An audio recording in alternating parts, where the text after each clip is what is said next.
Hi, everybody, and welcome to Ask a NaviGuide, part of the Abundant Aging podcast series from United Church Homes. I'm Mike, your host, and on this show, we tackle subjects in aging and family caregiving that can be stressful to work through. And we do this with tips and advice from United Church Homes' NaviGuide team. Collectively, our NaviGuides have decades and decades of experience helping families work through stressful issues in aging. And we hope that what we share on this show may help you. You may be dealing with the issue that we're discussing for the first time.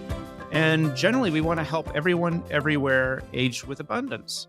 So we're lucky to have our NaviGuide, Barbara, with us today. We've been talking about family dynamics, family caregiving, how families support the needs of loved ones. We're going to focus a little bit today on being an advocate for your loved one, supporting the physical needs of your loved one. So, hi, Barbara.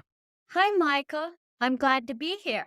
Absolutely. So real quick, could you just explain, you're a NaviGuide with United Church Homes. For how long and what do you do? Well, I've been a NaviGuide coordinator for 9 years. I have two facilities in Ohio. I oversee about 80 to 85 residents on a daily basis. I also am in the community and try to help people of the community also. I find my work challenging, rewarding, and I love it. That's great. And it should be said that, this NaviGuide program really was born in the United Church Homes communities. And now we're even serving people in their own homes as just a service on its own. So you don't need to be part of a United Church Homes community to benefit from the NaviGuide program. And man, I don't think there's a normal day for you, right? Coordinating a hospital discharge, making a doctor's appointment, being an advocate. On our last show, you were telling a repo company that it was illegal for them to garnish these Social Security wages. I mean, there's just a wealth of information. Well, I don't know everything, but like I tell my residents that I don't know it, but I'll find somebody that does. And that is we're kind of like the hookup people. And, you know, and we just kind of hook you up to something so that it works. That's awesome. I love that. I love that. So we've talked in previous episodes about recognizing that maybe somebody needs more help. We've talked about, how do you engage your families on this? How do you protect yourself as a family caregiver? But I want to just talk about, let's talk about somebody that may be needing help because they have physical limitations. They're still their same wonderful self in their heads, but now they're dealing with stuff that they want to do but aren't able to do as well as before. I don't know, how do you go about really kind of sizing up what they need and, what they might be able to do for themselves or what they need help with? Well, spending time and listening and just kind of ask, well, is there something that you struggle with now, say, since they had a mild stroke? We'll Okay. just use that as an example. Are there, are you able to swallow okay? Do I need to get you a blender so we can puree your food? Are you able to maneuver in and out of the bath? Do we need to get you a walk-in shower? Because I, the ultimate goal is to stay at home, have a good quality of life, and have purpose. Most people do not want to go to a nursing home. So we want to provide everything to keep them at home, safe, comfortable, and have a pleasant life, you You know what know. what do I notice in your first of all, I noticed that you weren't talking about you as the person that you need help, and more talking about the situation or the task that needs to be done. So and then what you're not saying is rush in and actually offer physical help right away, right? I mean, I just it's more about, or should you? I mean, is that the first step? Is somebody needs help? I'm gonna physically help you. Well, you have to evaluate where you're at, Mhm. with that. I mean, if you just had a mild stroke, you can easily work through that. And with physical therapy, they usually rebound. Now, if you have a debilitating stroke, that's a different story. You may need to get care in the home to help with showering, bathing, eating, even for that matter, if they're not able to use one side of their body or something like that. Walkers, rollators, even a wheelchair. People live at home with a wheelchair and Mhm. get along just fine. So there's a lot of adaptive devices that one can get to provide in the home so they don't have to go to a facility. So let me ask you. So first of all, I think it. I would think. Would you agree with this? People generally want to do things for themselves before they have others do it for them. And I'm talking my taxes. I would love to have somebody else do my taxes, but I'm talking about like brushing my own teeth, dressing myself, things like that. Absolutely. Everyone wants to do for themselves. I know I do. I know my parents did. And that needs to be rewarded. Yes, we're not going to take that away from you. If we do need to get help in here, it's only to so that you can continue to live independently and they can help you do that. If only provide help that is needed because of course they need that purpose and independence. Right. And a lot of this stuff, I mean, we talked about walk-in showers and things like that, but that's a bathroom remodel, and maybe that's the case, but there's other stuff that's out there to help you. I know I'm a big fan. Well, first of all, what I don't like is I don't like going into the bathroom and seeing that somebody has installed one of those bars that sort of are screwed into the edge of the tub, and you sort of use that bar to kind of help you. I find that those break. I love tub benches.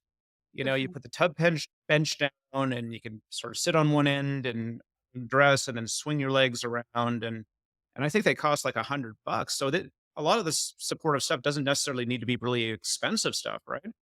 No, it doesn't, and a lot of that, well, for example, for my father, we got him a hospital bed through the VFW because he was a veteran, and then when he no longer needed it, I just returned it back to the VFW so someone else could use it. I didn't know the It VFW did that. Yeah, the VFW, the AMVETS, anytime you have a vet, I mean to tell you, there are so many resources out there, and it cost us nothing, for that vet. I think dad had it for 3 years. Okay, families of veterans listen at this. So, wow, I did. Oh, the other thing I heard is that I think through the VA, you actually do get a home care benefit, don't you? Oh, absolutely. They supply monies and yeah, they are a wonderful resource. Can you get I've heard of maybe there's these, like, donation banks for medical equipment, wheelchairs outside of the VA. I mean, do the local area agencies on aging do that? I mean, if a resident needed some supportive devices, where would you go? Well, we have a wonderful United one.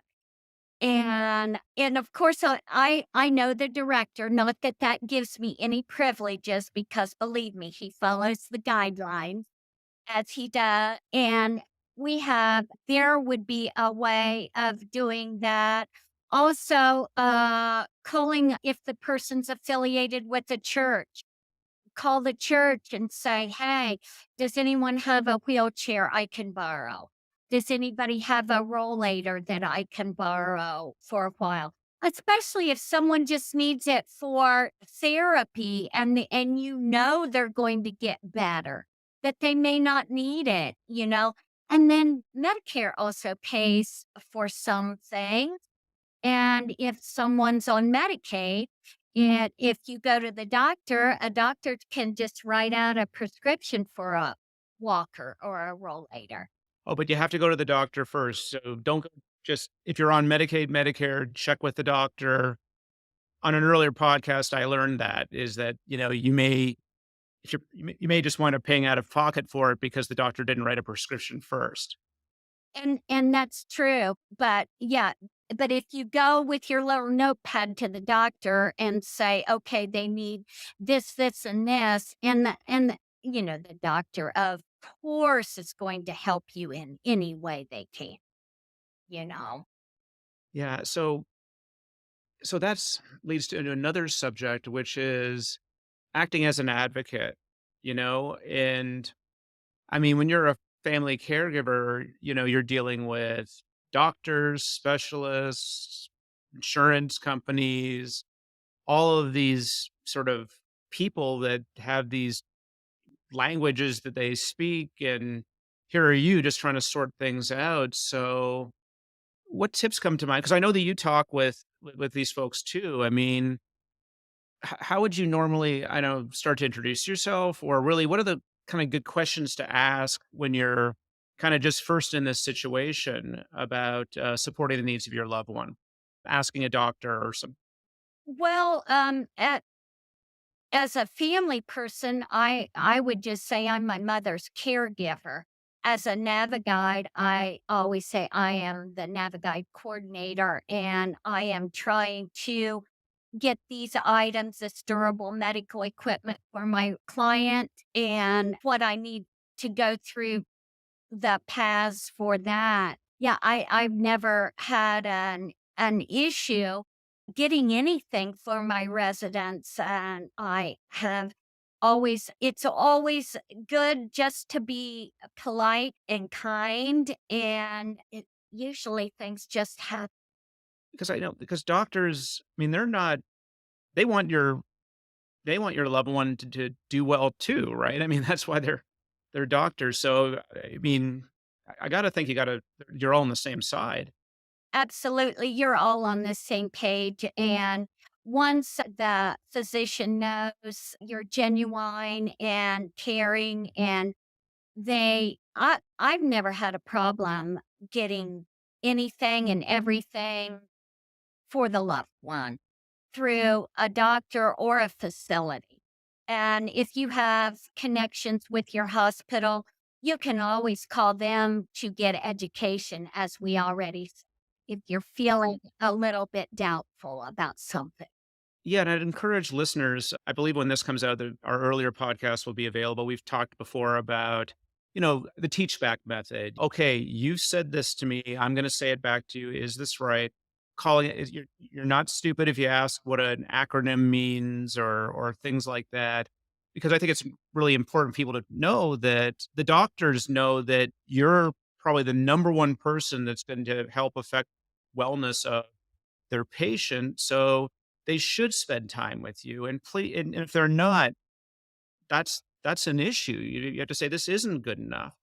But another thing I just thought about is that as a family caregiver, a lot about what will motivate the your mom, your dad to actually take their pills and follow those regimens and things like that, right? Yes, I a daily routine is Hmm. good. Care planning is as another good idea. I think routine is so important, especially if someone has a little cognitive issue. Okay, we're going to do Okay. this and then we're going to do this next. So it doesn't cause more confusion. Yeah. Right. And then there's things like, cultural preferences, language, religious preferences. I mean, you've probably still had to work for that or to tell care providers about, dynamics like that. And those need to be shared. A- Absolutely.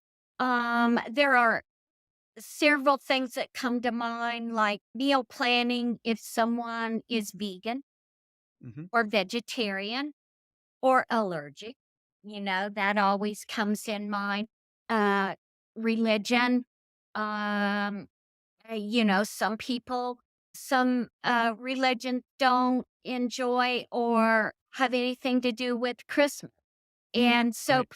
please don't invite my mother to the Christmas party. That would offend her due to her religious preference. So that needs to be addressed. Our communities of LBGTQ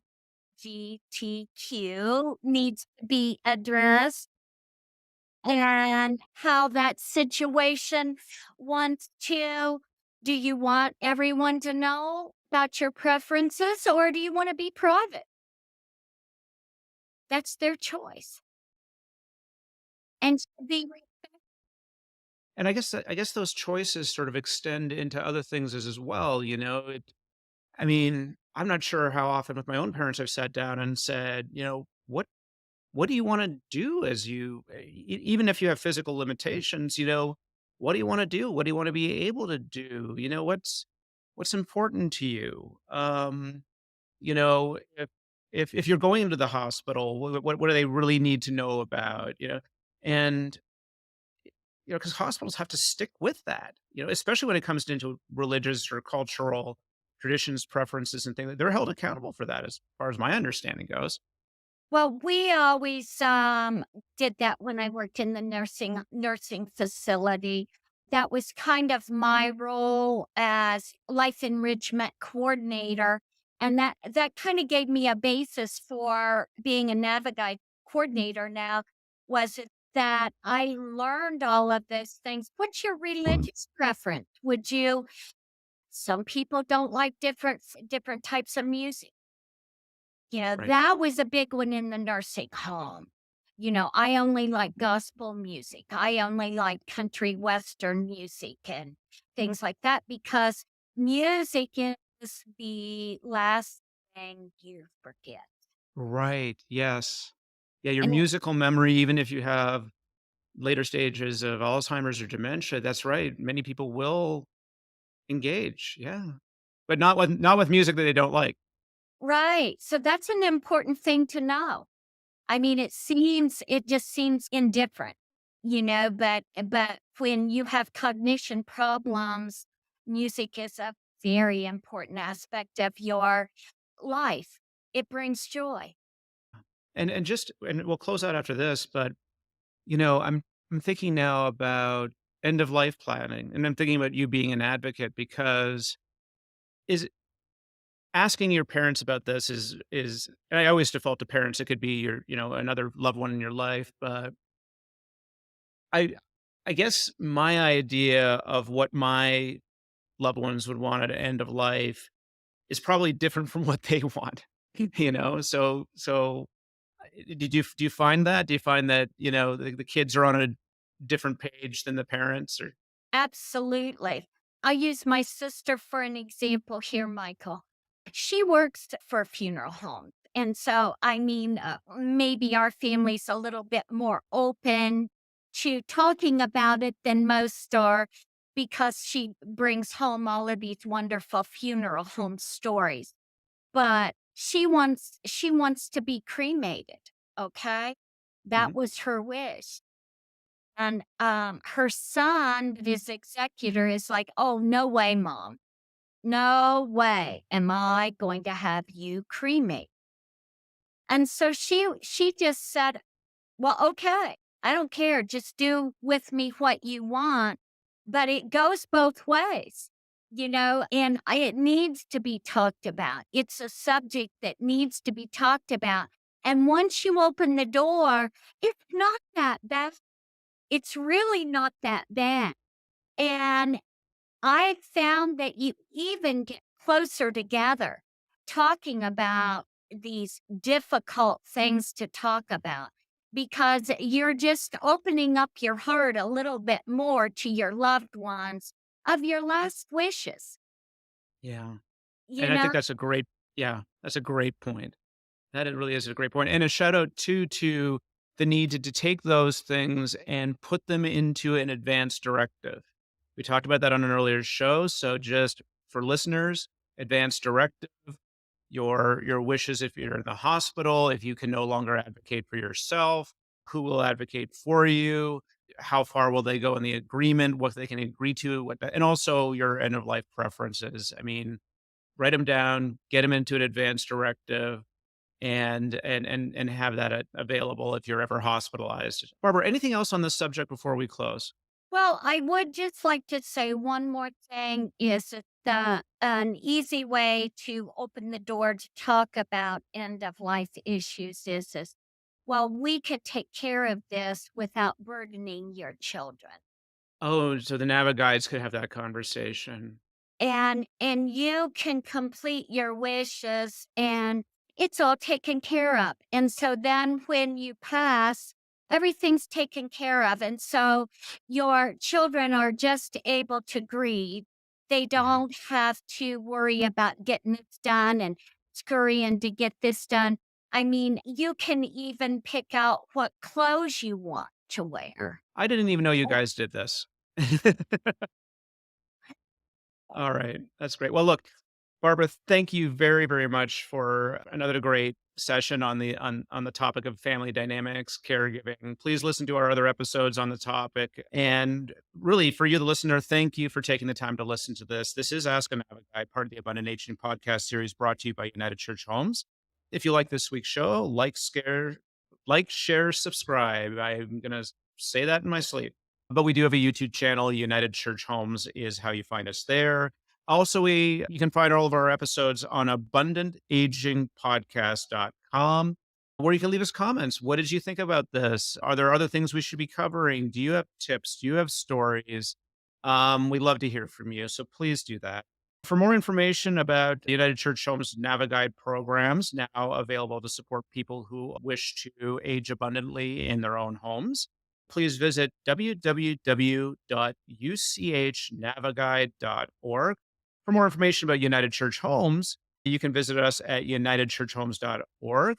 Hopefully, if you're listening to this in July of 2023 or beyond, our resource site for caregivers will be up, abundantaging.org. A lot of great content there. But again, thank you for listening, and we will see you next time.